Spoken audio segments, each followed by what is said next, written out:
오늘의 말씀은 구약성경 민수기 7장 10절부터 11절 말씀입니다. 민수기 7장 10절부터 11절 말씀 함께 읽겠습니다. 제단에 기름을 바르던 날에 주의관들이 제단의 봉헌을 위하여 헌물을 가져다가 그 헌물을 제단 앞에 드리니라. 여호와께서 모세에게 이르시기를 주의관들은 하루 한 사람씩 제단의 봉헌물을 드릴지니라 하셨더라. 아멘. 네, 지난 3일 동안에 광야 같은 거친 세상 속에서 치열하게 주어진 사명 감당하시느라 수고 많으셨습니다. 지난 시간 우리는 민수기 6장에서 두 가지를 살펴보았습니다.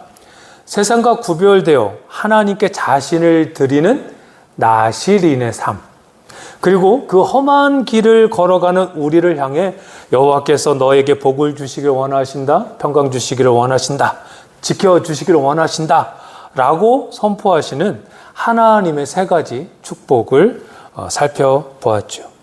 나실인의 규례가 우리가 가야 할 목표, 자원에서 하나님 앞에 나를 드리는 것, 그래서 우리가 가야 할 목표라면 하나님께서 우리에게 주신 그 세 가지 축복은 그 길을 끝까지 걸어가게 하는 엔진, 곧 원동력이 된다는 사실을 알았어요. 자, 그렇다면 그 압도적인 은혜의 원동력, 은혜의 엔진을 장착한 믿음의 공동체에서 이제 어떤 반응이 나와야 하겠습니까? 하나님께서 복을 선포하셨습니다. 그 복을 받았어요. 그 복을 받은 우리는 어떤 반응을 해야 하냐라는 거죠. 오늘 보면 민수기 7장이 바로 그 대답입니다. 우리가 어떤 반응을 해야 하는지. 자, 성막이 완성되고 이제 제단에 기름이 발라지던 날이었습니다. 이스라엘 12지파의 지도자들, 지휘관들이 헌물을 들고 제단 앞으로 나왔습니다. 자, 그런데 민수기 7장을 읽어보신 분들은 아실 거예요. 민수기 7장을 쫙 펼쳐보면 한 가지 의문이 드는 거예요. 왜냐하면 민수기 7장은 성경에서 가장 긴 장이에요. 89절에 달아듭니다. 근데 그 89절에 이르는 긴 본문 동안 이 12지파가 바친 헌물의 종류와 양이 단 하나도 틀리지 않고 완벽하게 똑같습니다. 그 본문이 계속 반복되는 거예요. 보통 한 두 줄로 이렇게 요약할 수도 있었을 텐데, 하나님께서 왜 이것을 12번에 걸쳐서 똑같이 기록하게 하셨을까? 오늘 우리는 그 질문 앞에 서서 제단 앞에 헌물을 가져온 자들을 향하신 하나님의 기쁘신 그 시선을 함께 살펴보려고 합니다. 본문 11절 말씀 같이 읽어볼까요? 시작. 여호와께서 모세에게 이르시기를 지휘관들은 하루 한 사람씩 제단에 봉헌물을 드릴지니라 하셨더라. 자, 하나님께서는 12지파의 예물을 한꺼번에 받지 않으셨습니다. 12일 동안 매일 한 지파씩만 제단 앞에 서게 하셨습니다. 그 하나님께서 왜 그렇게 하셨을까요? 우리가 이제 추측해 보는 거예요. 하나님 왜 그렇게 하셨을까?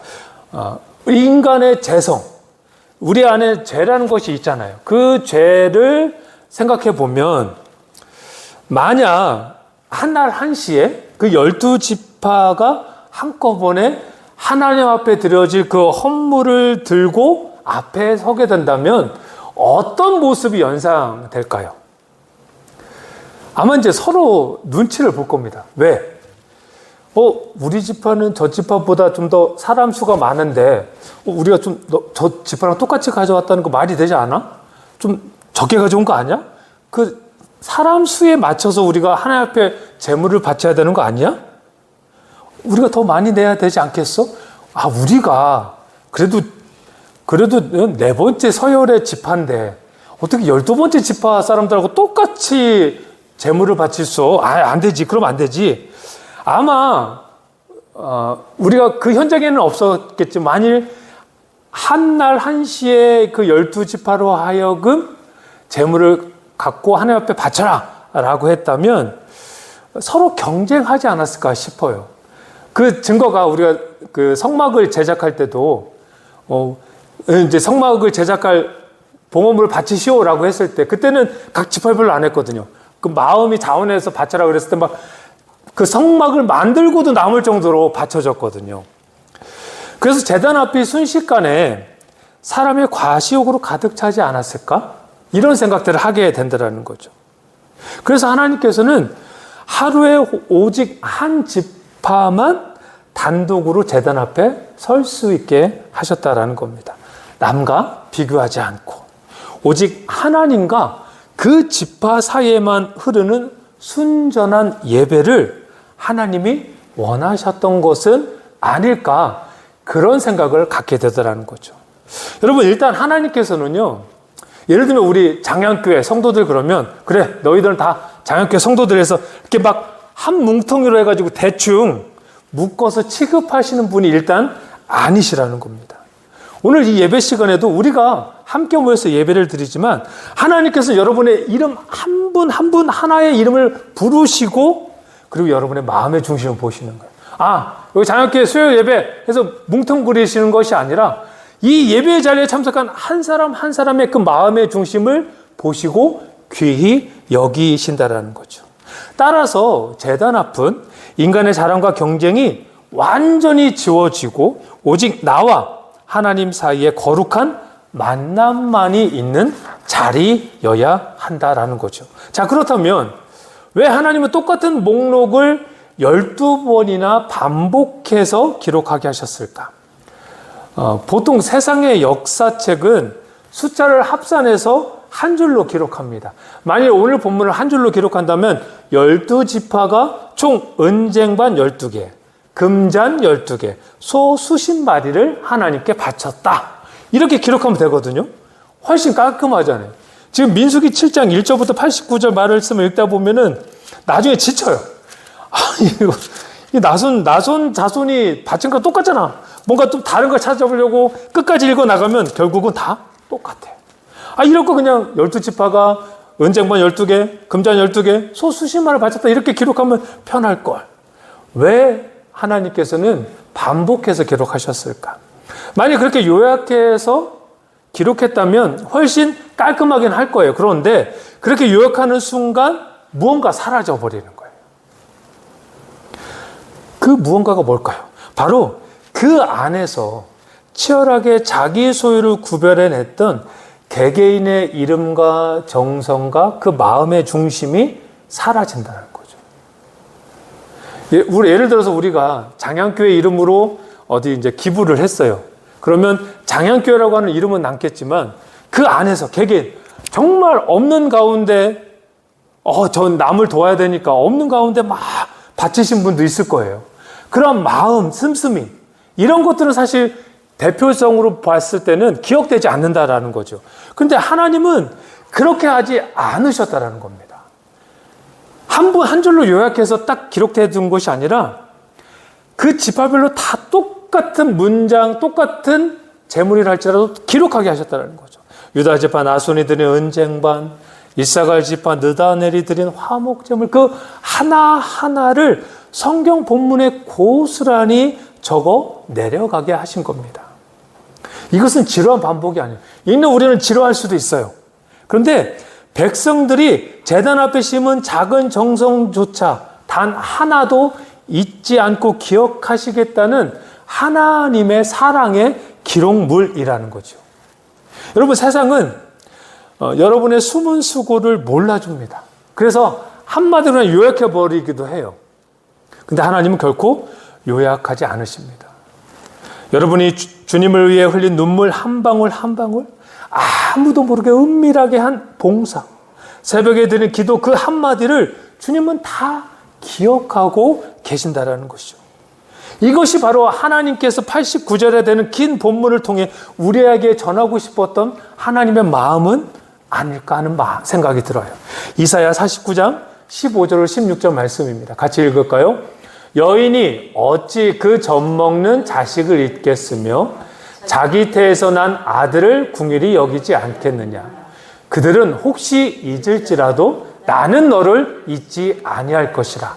내가 너를 내 손바닥에 새겼고 너의 성벽이 항상 내 앞에 있나니. 이 말씀은요, 이스라엘 백성이 바벨론에 포로로 끌려가서 이제 하나님께서 우리를 버리셨어. 하나님은 안 계셔. 막 이렇게 불평과 불만과 그리고 그 좌절 앞에 있을 때 그들에게 하나님께서 직접 하신 말씀입니다. 세상에서 가장 강한 사랑이 바로 어머니의 사랑이잖아요.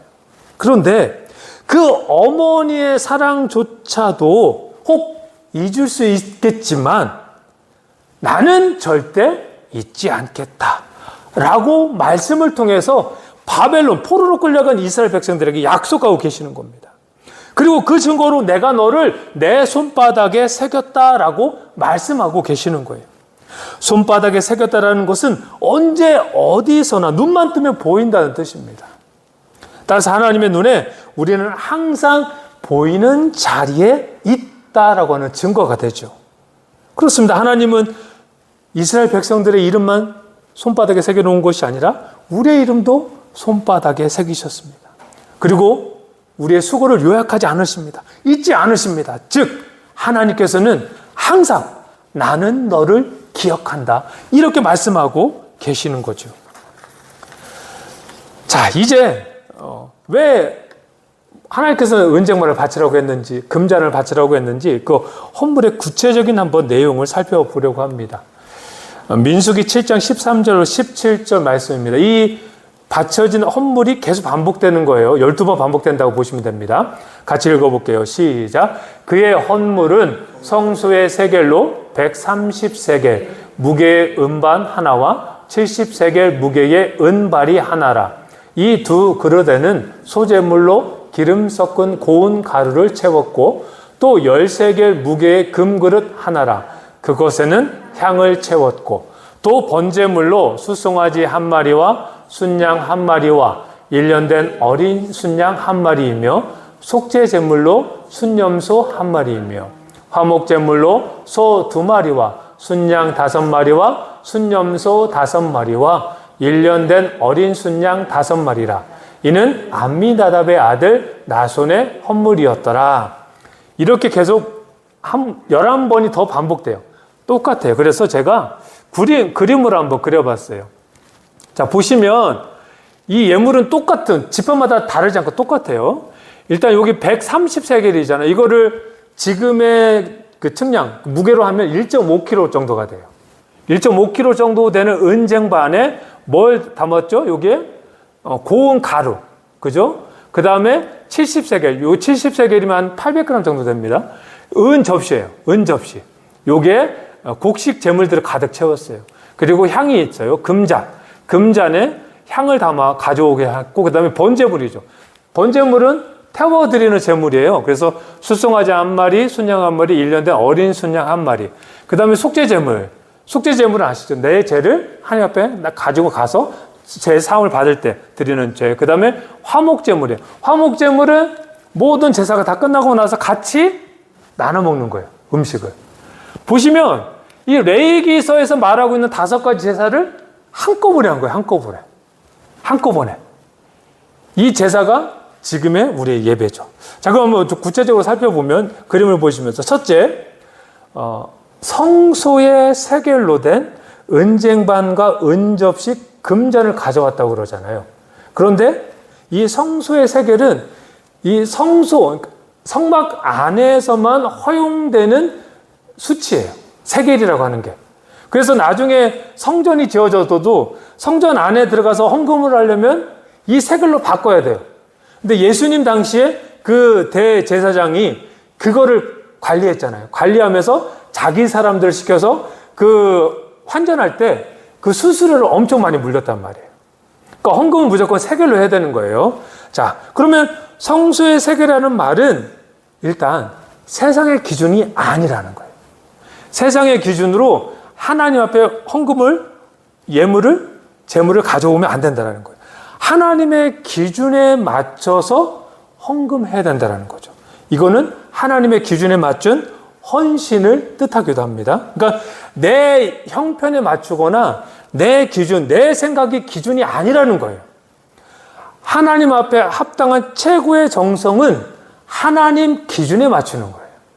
그래서 그냥 세상에서 쓰여지는 수치가 아니라 성소에서만 쓰여지는 세겔로 바꿔야 된다는 거죠. 두 번째는 그 그릇들, 요 은쟁반, 은접시, 그리고 금잔에 담겨져 있는 것들은 기름을 섞은 고운 가루예요. 그리고 금잔에는 향이 채워져 있잖아요. 자, 고운 가루가 되려면 나달의 맷돌에 완전히 갈려야 됩니다. 그래야 고운 가루가 됩니다. 특별히 하나님께 바쳐질 제물이잖아요. 그러니까 더 정성을 다해서 갈았겠죠. 이거는 자기 자신, 즉 내 안에 있는 내 안에 탐욕, 욕심, 이런 모든 것들, 내 자아조차도 철저히 부셨다라는 것을 의미해요. 나는 없고 오직 하나님만 있습니다 라고 하는 자기를 철저히 부순 헌신을 뜻합니다. 또한 금잔에 담긴 향은, 이건 성경 전체에서 우리도 너무나 잘 알고 있어요. 이 금잔의 향은 무엇을 의미하냐면 기도를 의미합니다. 성도의 기도. 하나님께 올라가는 성도의 기도죠. 그래서 끊이지 않는 기도의 삶을 의미합니다. 그러니까 이렇게 바치라는 것은 내가 하나님 앞에 나를 내세우지 않고 오직 하나님만 내세우는 헌신하겠습니다. 그리고 하나님만 의지하고 하나님께만 기도하겠습니다. 그러한 삶을 살겠습니다라고 다짐하는 거예요. 셋째는 이 짐승들의 목록을 보면 번제물, 그 다음에 속죄제물, 화목제물이 함께 드려졌습니다. 아까 제가 말씀드린 것처럼 레위기서에 나오는 5가지 제사가 한꺼번에 행해지는 거예요. 이건 뭐예요? 나의 전부를 드리는 거예요. 나의 전부를. 그러니까 그 지파의 대표자가 와서 하지만 사실은 그 모든 지파의 백성들이 다 같이 그 마음으로 하나님께 제사를 드리는 거죠. 전부를. 그 다음에 죄의 문제를 해결하는 속죄제. 그러니까 죄는 하나님께 나아갈 수 없게 만들어요. 그래서 이 반드시 죄의 문제는 해결돼야 되겠죠. 그리고 제사를 드리는 공동체가 함께 고기를 나눠 먹는 화목제물. 그러니까 이게 하나님과의 화평이 결국은 이웃을 향한 사랑의 나눔으로 이어지는 예배의 완성된 모습을 우리에게 가르쳐주고 있는 거예요. 오늘날 우리가 드려지는 예배가 바로 이 5가지 제사의 의미가 다 포함되어 있는 것 아니겠습니까? 이것이 바로 하나님이 원하시는 예배의 모습이에요. 하나님의 기준에 맞춘 헌신, 자기를 부정하는 기도의 삶, 그리고 온전한 복종과 철저한 회개, 그리고 지체들과 함께 기뻐하는 사랑의 나눔이 하나로 어우러지는 예배. 그게 바로 하나님이 원하시는 예배라는 거죠. 하나님께서 이것을 12번 반복해서 기록하신 이유가 바로 여기에 있는 겁니다. 이 완전한 예배는 한 지파만의 것이 아니라 이스라엘 모든 공동체가 함께 드려야 할 예배임을 선언하고 계시는 겁니다. 오늘 본문은 우리에게 이렇게 묻고 있습니다. 나는 지금 무엇을 제단 앞에 가져오고 있는가? 물론 우리는 저 시대 사람들처럼 흠없는 완벽한 예물의 삶을 매일 갖고 갈 능력이 없는 연약한 자들이죠. 그러나 우리를 위해 십자가라고 하는 제단 위에 당신의 몸과 피를 아낌없이 들이신 분이 계십니다. 우리는 이렇게 살 수가 없어요. 이렇게 매일매일 이렇게 살아낼 수가 없어요. 그러나 우리를 위해서 십자가라고 하는 그 제단 위에서 우리 대신 몸과 피를 아낌없이 들이신 예수 그리스도가 계시다라는 거죠. 우리는 그분의 공로로 이미 하나님의 얼굴빛 아래 서 있는 겁니다. 그리고 그 은혜를 붙들고 우리에게 주어진 삶을 살아가는 거예요. 그렇기 위해서 우리가 꼭 3가지를 기억해야 됩니다. 첫째, 남과 비교하지 마세요. 하나님과의 관계는 다른 사람하고의 비교가 아니에요. 하나님과 나와의 단독이죠. 하나님 앞에 우리는 홀로 서 있는 거예요. 하나님은 하루에 한 사람씩 만나주시는 분이에요. 근데 그 한 사람이 나예요, 나. 그래서 우리는 매일 하나님을 만나요. 그래서 옆 사람이 얼마를 드렸는지, 그리고 옆 사람이 어떻게 더 많이 하나님께 쓰임 받았는지 신경 쓸 필요가 없어요. 오직 나는 하나님 앞에 서 있는 단독자예요, 단독자. 그래서 여러분, 오늘은 하나님은 여러분만을, 각각의 여러분 한 분 한 분만을 제단 앞에 세우시고 그 마음의 중심을 보고 계시는 거예요. 장양교회를 바라보고 계시고 그 장약교에 속해 있는 한 분 한 분의 마음을 보고 계시는 거지 장약교로 퉁치시는 분이 아니라는 겁니다. 그래서 비교할 이유가 없어요. 장약교와 다른 교회를 비교할 필요도 없고 나와 누군가를 비교할 필요가 없어요. 나에게 주어진 사명과 나에게 주어진 소명은 하나님께서 보시기에 나에게 딱 맞기 때문에 주신 거예요. 그러면 이것이 나에게 맞구나 라고 인정하고 그렇게 살아내면 됩니다. 둘째는 나의 작은 헌신을 가볍게 생각하지 마십시오.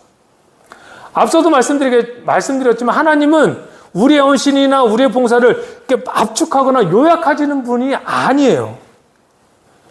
그러다 보니까 나는 그냥 화장실 청소한 것 뿐인데 교회 화장실 청소한 이거는 이 헌신을 하나님께서 알아주실까? 알아주신다라는 거예요. 아무도 알아주지 않는 그 자리에서 여러분이 행한 그 정성과 그 마음과 그 봉사를 하나님은 이름을 붙여 어디에 새겨가지고요? 손바닥에 새겨서 우리를 기억하고 계신다라는 겁니다. 따라서 세상이 몰라줘도 낙심하실 필요가 없어요. 이웃 사람이 몰라줘도 주변 사람이 나를 몰라줘도 낙심할 필요가 없다라는 거예요. 하나님의 생명책에는 여러분의 이름과 그리고 헌신이 고스란히 적혀 있습니다. 우리가 살아가면서 하나님만 알아주신다면, 제대로 알아주신다면 그것 또한 복 아니겠습니까? 세 번째는 예배를 예배당 안에만 가두어 두지 마십시오. 나순의 예물이 번제와 속죄제와 화목제를 모두 포함했듯이 레위기에서 말하고 있는 그 5가지 제사를 하나님께서 한 번에 드리라고 그랬다고 말이죠. 그건 무엇을 의미하느냐? 우리의 예배도 하나님 앞에 헌신과 회개와 이어서 이웃을 향한 사랑의 나눔이 함께 어우러져야 한다라는 겁니다. 따라서 나는 오늘 예배 나 너무 은혜 받았어. 이걸로 끝낼 것이 아니라 그 은혜가 나를 통해 나의 옆집 사람들에게, 나의 이웃에게, 나의 지인에게 흘러가야 한다는 거예요. 그것까지도 예배라는 거예요. 오늘 예배를 마치고 돌아가는 그 자리에서 여러분 곁에 있는 한 사람 누구예요? 남편, 아내. 그죠? 평생을 같이 살아.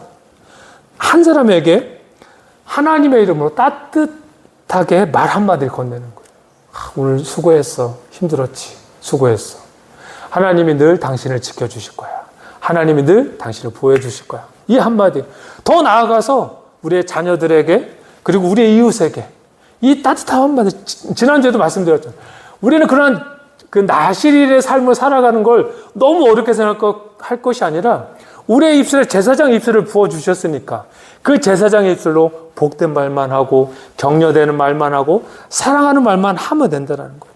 그것이 제단을 통과하여 세상으로 나아가는 화목제의 삶이 된다는 겁니다. 이제 남은 한 주 얼마 남지 않았지만 그리고 우리에게 주어진 삶의 남은 자리들 예수 그리스도의 공로를 의지해서 우리의 삶을 제단 앞에 드리며 묵묵히 이 광야 같은 세상 속이라 할지라도 행진하는 복된 믿음의 자녀들 되시기를 예수님의 이름으로 축원합니다. 기도하겠습니다.